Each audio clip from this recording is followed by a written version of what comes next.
What's up, everybody? I just want to make a quick video to show you something that I thought was really cool. So we were going through and thinning down our seeds of kale and lettuce and all sorts of stuff, and we made the mix for this soil from some of our compost that came from the garden.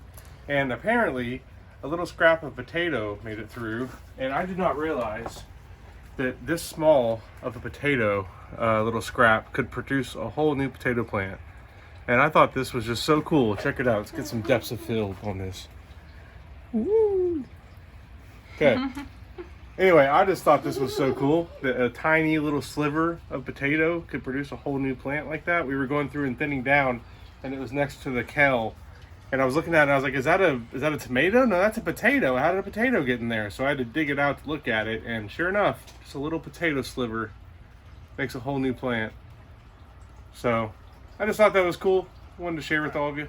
We're just gonna plant this thing because I feel like this little potato is trying really hard. So let's, shh, dog, there's a dog next to it. So we're gonna plant this and see how well it does. So we're just gonna plant this right here, bury it down. And we're gonna keep track of this little potato and see what it turns into. This is some of the fun stuff about gardening. I like doing stuff like this.